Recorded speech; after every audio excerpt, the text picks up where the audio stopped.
right-handers. That time he goes up and in and finishes. Dickey is an anomaly in his sport, one of only 50 or 60 pitchers in history to use the knuckleball professionally in Major League Baseball. It's a unique pitch thrown to minimize spin on the ball, making it erratic to hit and difficult to throw. But Dickey has mastered it, and because of that, he is the only knuckleball pitcher to ever win the Cy Young Award. In 2012, he was traded to the Toronto Blue Jays as their starting pitcher. He sat down with us recently to talk about baseball, his rather bumpy professional career, and his painfully authentic life story chronicled in his book, Wherever I Wind Up. You came here with a lot of expectation on you. It's been just a little while since we won a championship, and I think that there was a lot of, there's a lot of hopes that you're going to bring it home to us. How do you deal with that kind of pressure? Yeah, I think it's just been kind of tough because the expectation after you win a Cy Young Award is that you're going to win another one and another one, and it's so difficult to do in the first place. And so when it doesn't go that way, it can be tough. It can be a real mental grind on you. But at the same time, there hadn't been one day where I've gone out there and done anything less than my best. And at the end of the day, whether in word or deed, I'm working as if I'm working to the Lord. So ultimately, that's who I answer to. And if I can lay my head on my pillow at night knowing that I did that, then it's okay. I can keep going. Well, and that honesty and that transparency, that's something you've lived, especially in the later part of your years as a baseball player. And in your book, Wherever I Wind Up, you've written really honestly about a tough life that you led. You talk about some of the challenges of your upbringing, your parents' divorce, kind of losing your relationship with your dad through that, your mom slide into alcoholism. But the hardest thing, that must have been the hardest thing for you to talk about, was your childhood sexual abuse. Why did you decide to come talk about that so publicly? If I was going to tell a book that was going to impact people, I knew I had to tell the truth. It was hard, but at the same time, it was very cathartic too. Can you just tell us a little bit about what happened, and even more so the impact on you as a person? Yeah, so when my parents divorced early when I was 7 years old or so, and so when I would often bounce from place to place, whether it was with sitters or friends or family or whatever, and there was an episode with a babysitter when I was 8 of sexual abuse, and then later that summer, tragically, at the hands of a male. So the first time was with a female who was a caretaker of mine, and then later in the summer, a male, which was a much more physical, aggressive type of encounter. And both of those things kind of worked independently of each other, but at the same time, for me, was they were also very akin. And what happens in that moment is that you're stunted. Your growth is stunted in that moment. Like in reflection now I understand it, but in the moment you don't really understand it. You just go about your life trying to keep people at arm's distance and build up barriers so that you don't have to be who you're authentically called to be, because you're afraid of that. You're afraid of being vulnerable. You don't really know how to do that well. You don't trust anybody. You're always looking for the next tragedy around the corner. And so what had happened to me in that moment was that I ceased to grow as a human being, really. Not physically, of course, but emotionally, spiritually, mentally. And so I never learned how to do relationship very well, not even when I got married. I think the lie that people who've suffered abuse believe is that they're the only one. Yeah. That this is a big secret. But now that you've talked about it, do you realize, the stats say 1 in 4 women for sure, but that's for people who've actually talked about it. Yeah, it's right. a huge number. Have you experienced that now that you've talked about it?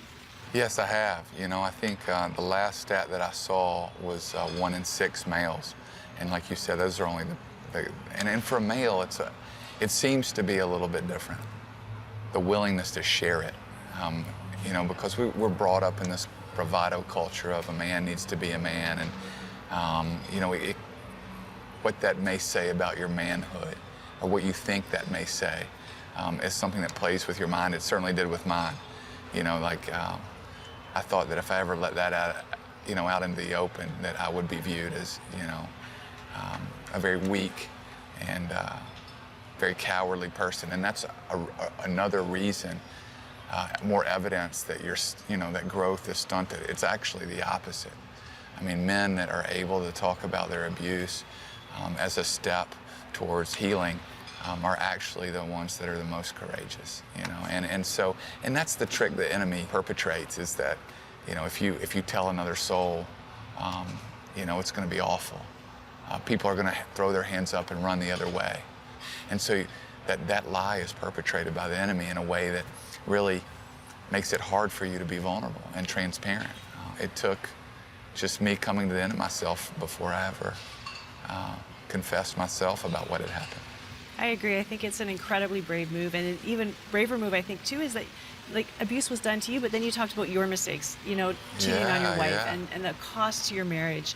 How do you repair from that? And is it possible to repair from that?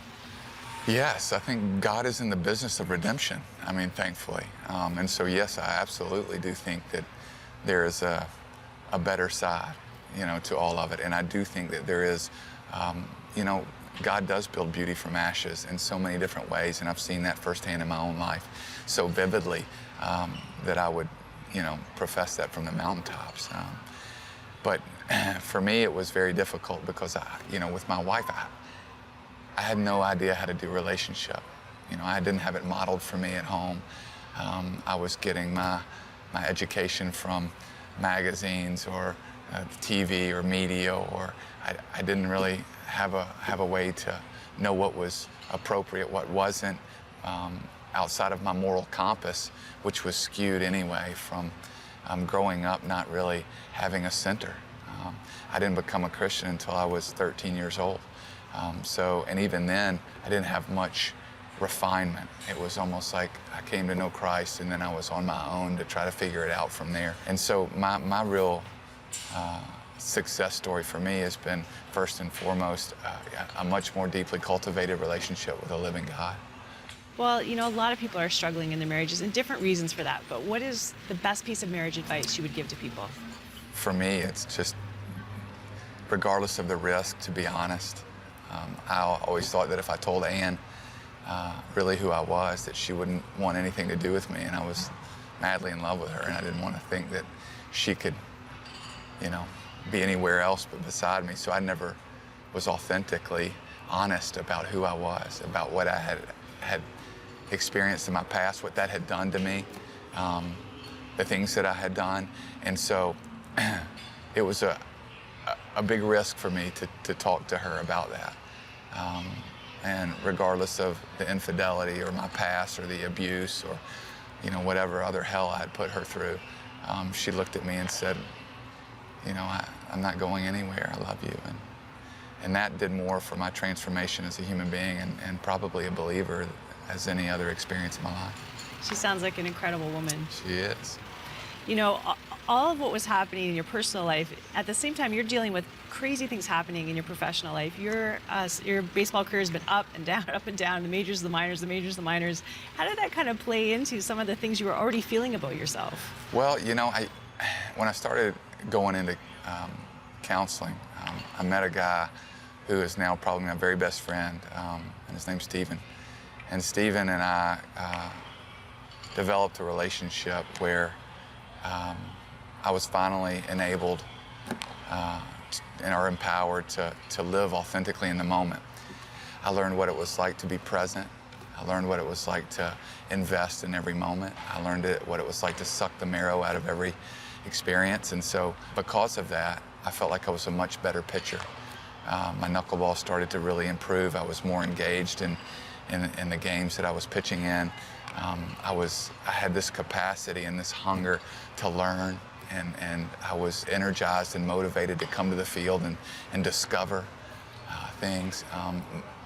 And a lot of that, most of that, maybe all of that, the genesis of that was learning what it was like to live in the present and understand that there is only right now, and that I'm not my past nor my performance on the field, but that I'm created in the image of a loving God, and there's my worth is not what has happened to me. My worth is not my performance. It's something so much more deep.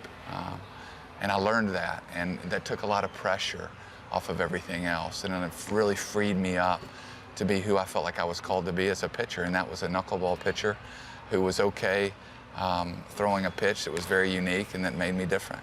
When I read your story, one of the things that fascinated me, the turning points in your life, was when you tried to swim across the Missouri River, and that relationship between you having control of your life and realizing that you don't have control of your life. Tell me about that. Well, I mean, the event itself, like I tried to traverse the Missouri in Omaha in the minor leagues, and the Missouri's a very strong current to it, and I almost drowned. And to make a very long story shorter, there was this point at the end where I thought I was gonna die, like I'd surrendered to it. You know, I was like, this is it. And I started praying and apologizing and asking God to take care of my family, literally as I was sinking to the river floor.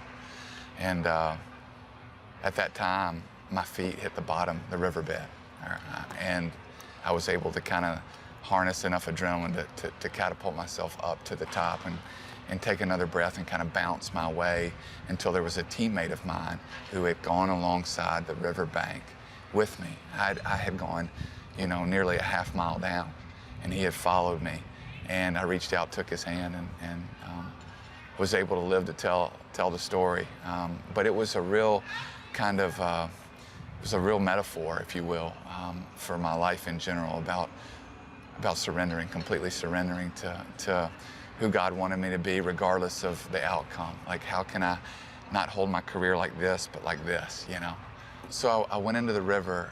My record was 1-8. I had a high 5 ERA, and I was on the border of being released. And then when I emerged from the river, from the rest of the season, I ended up being like, 10-1, and became the PCL Pitcher of the Year. And that was really the springboard for me for the next year and the subsequent years thereafter. But just that idea of really letting go and letting God kind of take the reins, that was a big event for me. Well, you talked about taking risks, and you and I have actually taken a very similar risk. We both climbed Kilimanjaro. Not only did we both do it, but the same week.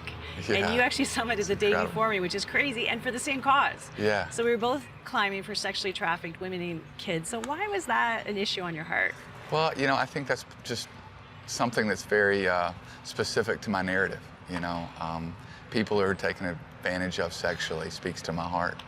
And I got a relationship going with a man at our church who had a connection in India, and I heard the plight of this organization called the Bombay Teen Challenge, and prayed about it and felt obligated almost to get involved. And I've been involved with that ministry since 2011, basically, and it's been very rewarding. I've taken my daughters to India to be able to see not necessarily just the debauchery, but the healing.